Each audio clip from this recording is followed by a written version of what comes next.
Trump gave Iran 48 hours. Iran said, bro, we have been ready. Okay, so Donald Trump, the man who treats international diplomacy like a Yelp review, posted a message that said, and I'm quoting directly, make a deal, open up the Strait of Hormuz. Time is running out, 48 hours before all hell will rain down on them. That's a threat. That's a literal threat to a nation of 90 million people, posted online like it was a bad Airbnb review.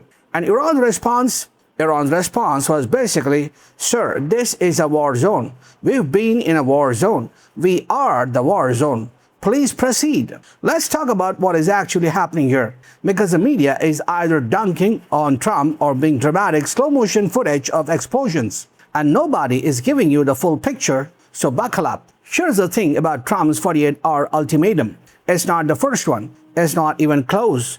On March 22nd, Trump gave Iran 48 hours. Iran said no. The deadline passed. Trump extended it 5 more days. Then he said, oh, Iran is begging for a deal. Iran responded by saying they were not, in fact, begging for anything, and that America needed to leave West Asia, pay reparations, and never come back. Then Trump gave another 10-day extension. That deadline, April 6th, which is, as we are filming this, tomorrow. So what we have here is a man who keeps pulling the pin out of a grenade, making intense eye contact with everyone in the room, and then quietly putting it back 3 times. Trump then went on television and said, and this is real, that he had already achieved regime change in Iran. Twice, he said the new leadership was much more reasonable. Iran's actual government, still very much in power, said, we don't know what he's talking about. Neither do we, sir, neither do we.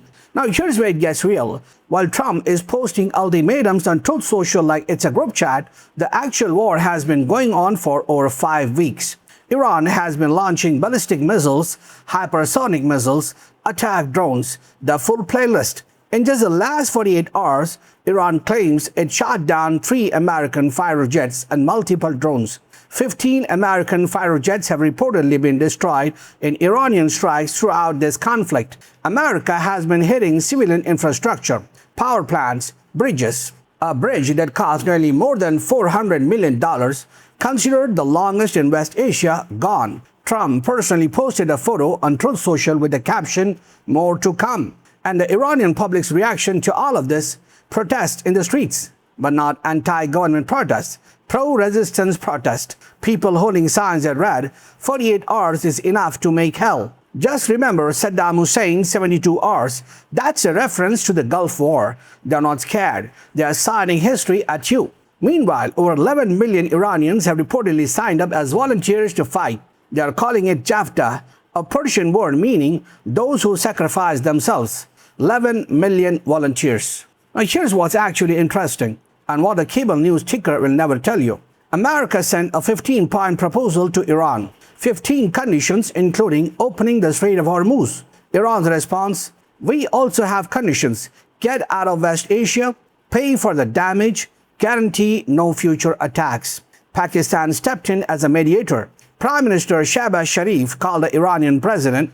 Pakistan's army chief got involved. There was a meeting in Islamabad with Saudi, Turkish, and Egyptian foreign ministers. A whole diplomatic summit. Nothing moved.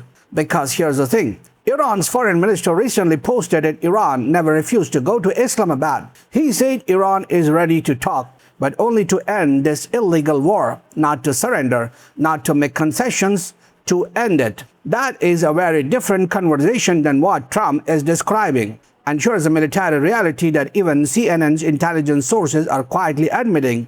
Iran still has over 50% of its missile arsenal intact. Underground missile cities? Yes, that's a real thing. With enough firepower to continue this conflict for months, not weeks, months. Trump's team keeps saying Iran is destroyed. Iran keeps launching missiles. Those two things can both be true. Iran's people, by all accounts from people inside the country, have largely stopped taking Trump's deadline seriously, not out of courage or delusion, out of pattern recognition. When a man has extended his own ultimatum 3 times in 2 weeks, you start treating it like a flight delay notification. Your 48-hour deadline has been pushed to 6 p.m. We apologize for the inconvenience. One person inside Iran described the reaction to Trump's last televised address as, "People were upset he didn't say anything new. At least give us new material for memes." That's the sentence. That's the sentence that tells you everything about how this conflict is landing on the ground. And the deeper, scarier question: what happens when the 48 hours actually expire this time? Does Trump escalate further? Do American ground troops land on Karg Island, Iran's oil export hub, as analysts are speculating? Because every military expert, including American ones, is saying that would be a catastrophic overreach. Look, I do this show because I think clarity matters. Because when we turn geopolitics into Twitter beef and cable news theater, real people die and nobody is held accountable. What's happening right now is a war, a real one, with real civilians, real casualties, real consequences for energy markets, global alliances, and the post-1945 world order that everyone's been living under.